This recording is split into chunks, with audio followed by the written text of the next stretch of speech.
There's certainly some things about living in Atlanta that we often just take for granted and we don't talk enough about. And if you're thinking about living in Atlanta, these are some things that you really need to be aware of. So let's talk about some of these simple truths of living in Atlanta that no one says out loud. As a 30-year Metro Atlanta resident myself, I can assure you that the Southern hospitality is still super strong here in the Metro Atlanta area, but you should also know that so is the passive aggressive kind of character that you sometimes see in these southern states. Originally, I'm from South Florida, and I know people are just more direct there, and certainly other parts of the country, you just find that people are more direct when they communicate to each other. But here in the South, nobody wants to hurt anybody's feelings, and so you get that kind of passive aggressiveness with some people, and it kind of goes hand in hand with the southern hospitality. It's like everybody wants to be nice to each other, and so it sometimes leads to that kind of passive aggressive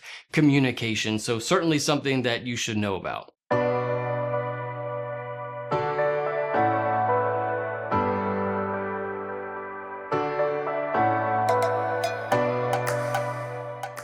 What's up, y'all? My name is Victor with Atlanta Suburban Living. We put out videos every week about what it's like to live in Atlanta and the suburbs around Atlanta. Another simple truth that really nobody says out loud is that Atlanta is not just one culture. Atlanta is a melting pot of different cultures. And so there's kind of this idea that like Atlanta is in the South. And so it's kind of got this like one race, one culture kind of living. That's not the way it is in Atlanta. We are a very diverse area. We have so many different kinds of cultures and races and ethnicities represented here in Metro Atlanta. And this is certainly something that I am so thankful for, to have a mix of views and a mix of opinions and a mix of cultures. And that's really something that marks Atlanta, especially when you think about other southern parts of the United States.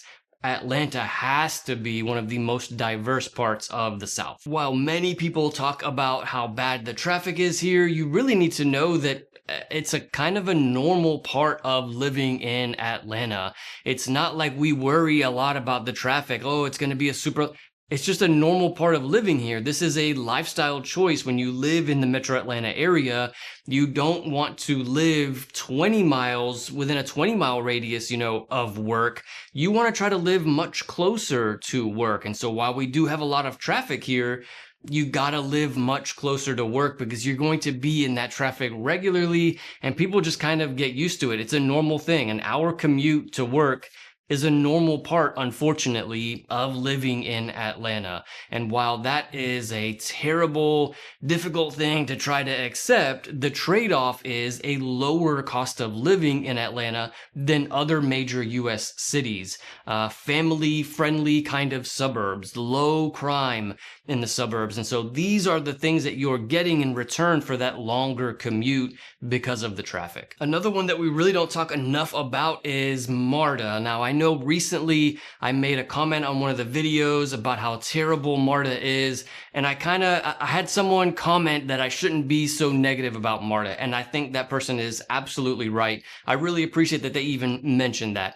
As a Metro Atlanta resident, and I should totally not speak so negatively about MARTA. There is some really good things about it, especially if you live near or on one of the MARTA lines.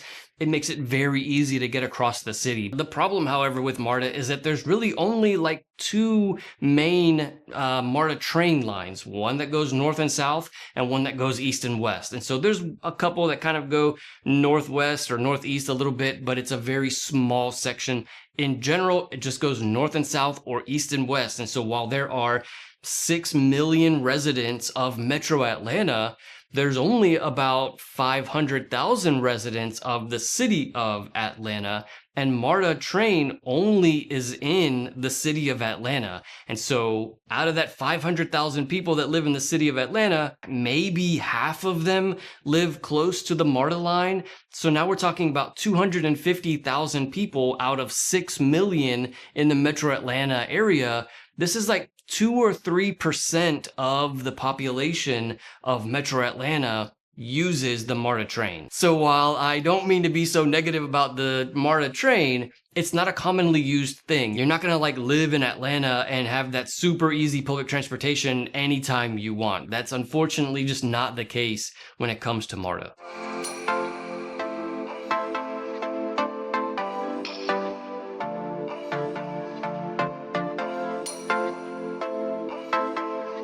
Another one that no one says out loud is the issue of the gentrification that we see here in the Metro Atlanta area. As the housing market grows and as there is like more and more of a shortage of homes for sale in a long period of time, we're seeing that some of these parts of the Atlanta area that maybe have not been doing so well in the past, we have a lot of investors buying homes in these areas and they are revitalizing the city. And so this is leading to that gentrification. It's a balance. There is obviously good to the revitalizing of certain areas, but there's also certainly a bad to having these like a lower income population being pushed out of these areas that they have called home for decades. And so we have a lot of this issue going on in Metro Atlanta, and this is certainly something to think about. There are certainly streets in Atlanta where you see a whole line of streets that have $1 million houses, and then right next to it there's a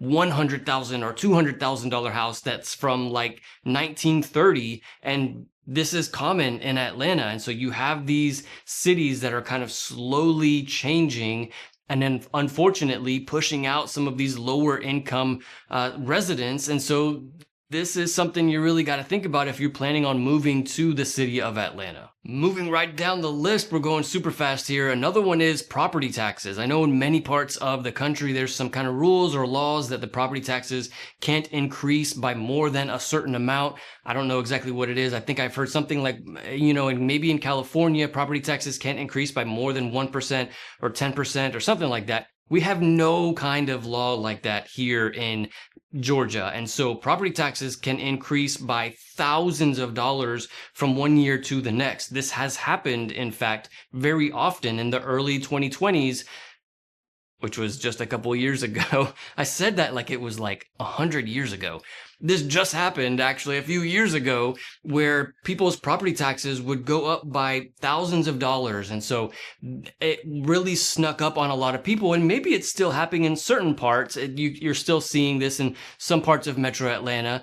But this is something you got to think about. Like, there is no cap. There is no limit. Your property taxes could be $5,000 this year and next year be $7,000 or $7,500. I mean, there is no cap. And so you really need to plan for this. Think about this. If property values are going up, then you are certainly going to see that increase in your property taxes. Another one that nobody really talks about is that most families who live in Metro Atlanta live in one of the suburbs of Atlanta, one of the cities that are around Atlanta. And so Atlanta is its own city, but then Sandy Springs is also its own city. Marietta is another city on itself. Marietta is not like a neighborhood of Atlanta. Marietta is its own city in a different county. And so very often you see that the families who live in Metro Atlanta live in one of these outside suburb cities. In fact, Marietta is in Cobb County, so it's not even in the same county as Atlanta.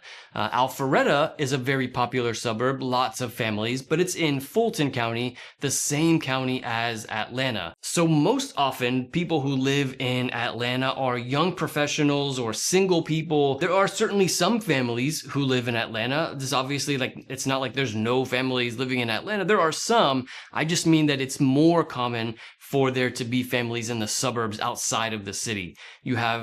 In general, you have better public schools, a little bit lower crime rates, you have more family-friendly kind of environments outside of the city. And so this is really where I would suggest looking if you are a family wanting to move to the Metro Atlanta area.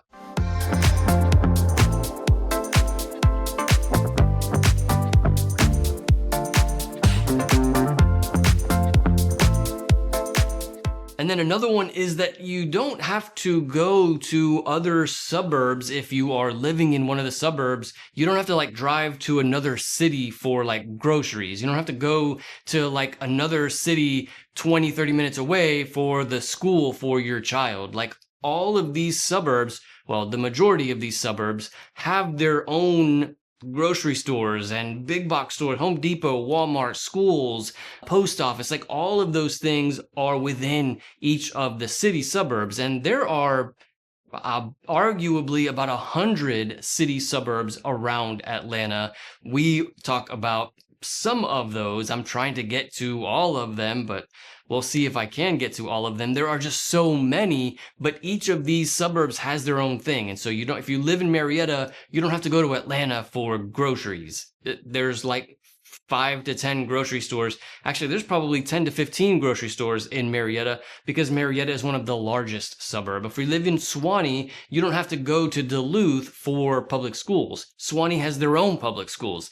And so you don't have to be driving all around town just because you live in one of these suburbs. Another one that really means a lot to me that I don't see very many people talking about is the school ratings online. The truth is that these online school ratings are bullshit. If you ask someone who lives in the city of Roswell about the schools in Roswell, they would probably tell you that they have amazing public schools, but many of the online school ratings for these schools in Roswell have them at like a 7 out of 10 or an 8 out of 10. But the residents who live in Roswell, the parents of the actual students who go to those schools, would probably tell you that it's a 10 out of 10 school because there are amazing schools in Roswell, but these online ratings, they're very biased, and I'm not exactly sure where they get their information from, but so many of the parents are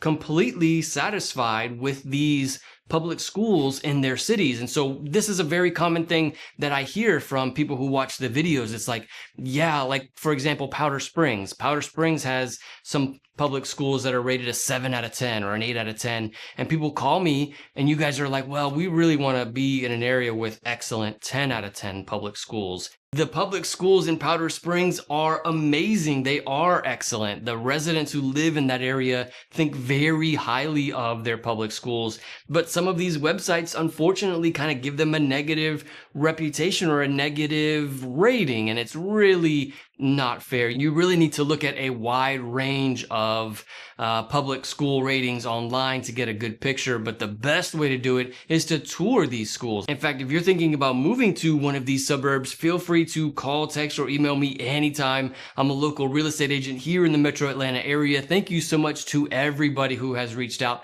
I'm always happy to help. One of the things that I do for clients, if you plan on moving to one of these suburbs, is to schedule tours of the school. You can go and, you go and see a bunch of houses in the area, but then you also go to some of the public schools, the elementary school, the middle school, the high school, and they will show you around. They'll show you what the classrooms are like. They'll let you meet some of the teachers. And this is really the best way to understand what these public schools are like.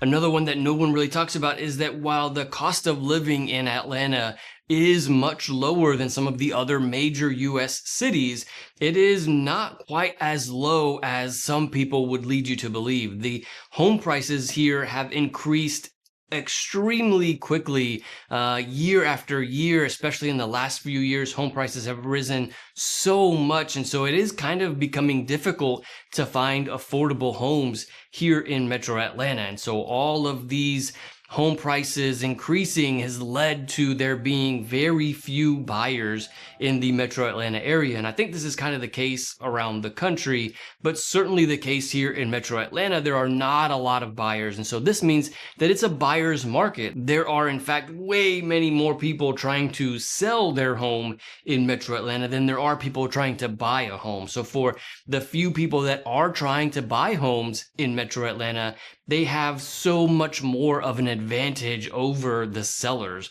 Sellers are paying for buyers' closing costs. Sellers are also paying for buyers to lower their interest rates. You can pay the lender to buy down the interest rate. Sellers are paying for that for the buyers now. There's so many things that the buyers are getting because of this buyer's market, and it all stems from the very quick increase in the home prices that we have seen in the last few years. And so how the cost of living here in Atlanta relates to the cost of living where you are from, maybe you're from another city or another state or even another country, this is obviously going to be one of the biggest factors for whether or not you move to the metro Atlanta area. So I've made an entire video where I outline the monthly costs of living in Atlanta. You can check out that video right here. I'll see you in the next one.